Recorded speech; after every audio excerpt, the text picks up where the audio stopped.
folks, welcome back. Today we are going to cover an approach to determining how to get your best rate of return on farming league games for things like premium skill change tickets and diamond trainers.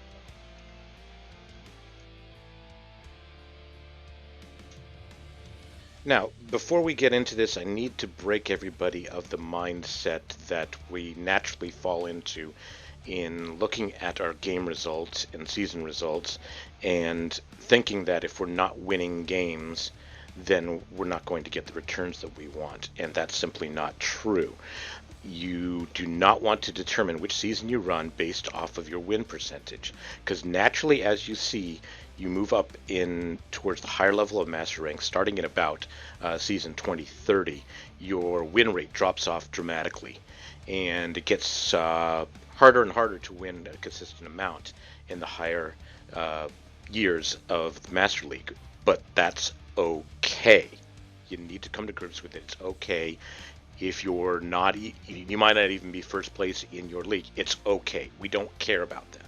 All we care about is whether or not you're earning boxes. So let's take a look at how that translates into your actual returns.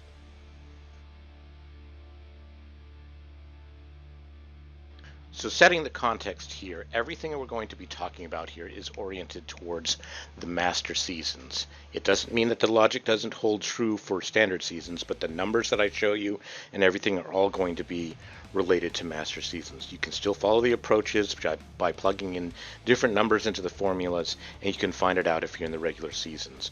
But we're going to focus on the thing that most people are interested in right now, which is diamond trainers and maybe premium skill change tickets. So the drop rates are published, and they can be a little bit tricky to find if you don't know where to look. The easiest place that I find, the most reliable place, is simply to go to any of the places where you can purchase or get a card drop and look for the little chance button. It's very faint, but on that is an oval button that says chance, and it will lead you to the drop rates for all the cards, and then nested in another level is these numbers that you see that I've condensed down to the most relevant items that we care about. Primarily premium skill change tickets and diamond trainers. Now, it doesn't explicitly state this, but it's pretty clear that the drop rates are related to the boxes that you're actually getting as rewards from completing objectives within each game. Typically, for an autoplay game, you're going to see up to 4 boxes, and that's what everything is keyed around. And this is the key variable between teams. My team might be able to get so many boxes per game, while another team might not. So that is the determining factor for you to decide which season you want to farm. But when we look at it, you're ultimately going to see that it's actually it's going to be less impactful than you think. But we'll work through the math here and we'll show you. So step number 1 is you need to determine what your boxes per game ratio is, or BPG as I call it here. Now, you can get that by simply running a series of games in a particular season and keeping track of how many boxes you got and how many games you played. I found that after running a handful of seasons, that I could get a ballpark drop rate within about 45 games. If I continued to play out the season and up to 1,000 games, then I saw a change of that from that initial one of under 0.2 boxes per game. So that's not a huge range, and we'll see how that actually impacts the numbers here shortly. So you're going to want to do this without any drinks and without any gear first or last, but you're also going to want to try it with gear and drinks so you can make a decision. Is it beneficial for me to invest in drinks every game and or gear every game to improve my drop rates, and am I going to see more results from that?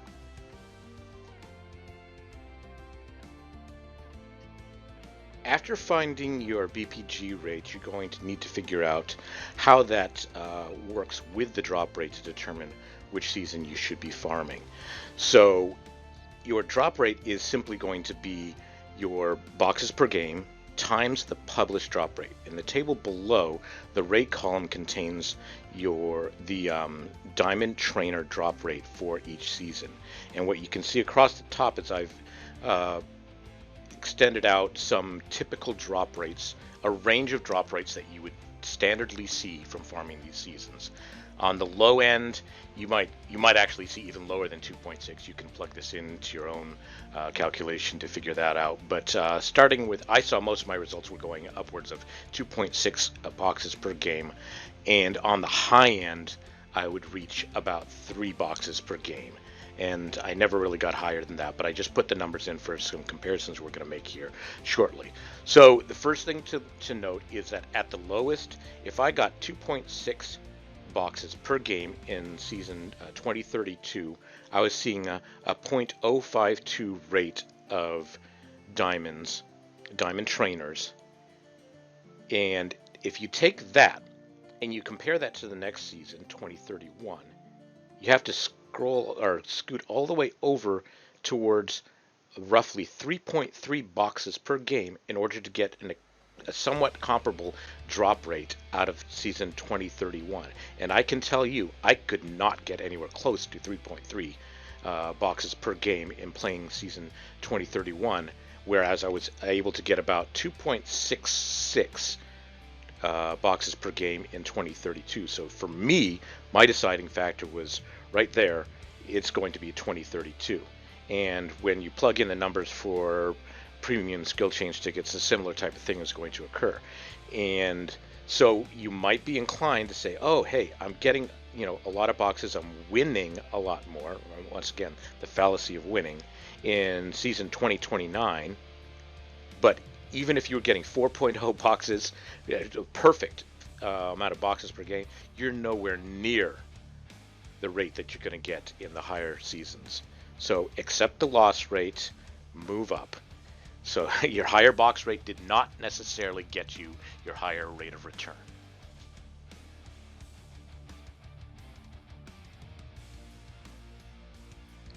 Given your BPG rate and the drop rate, we can also figure out typically how many games it's going to require to see a drop of that particular item. Once again, we are using diamond trainers here as our example, and I've reduced our drop rates even to a smaller set just for purpose of example. But to walk you through this, for season 2032 with a drop rate of 0.02, in order to get a 1% chance for a diamond ticket to drop, or diamond trainer to drop, we take 1 and we divide that by the rate, and that says after 50 games you would get a 1% chance.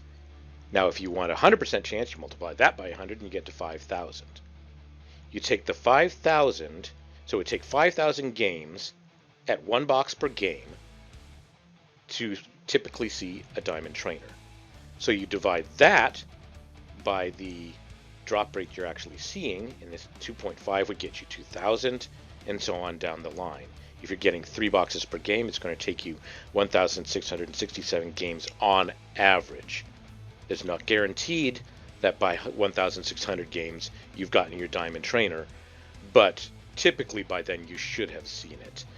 It may go higher. Some people have been very unlucky. I've heard of some people who just are having horrendous luck, but for me, 2032 has been working quite well. For my particular team, I have diamond trainers on all but one of my pitching staff. That means all starting pitchers have diamond trainers. All of my relievers except one have a diamond trainer. So you can see I've had some success with this, although I'm not getting any hitter diamond trainers, but hey, that's how it goes. Maybe eventually I'll get those.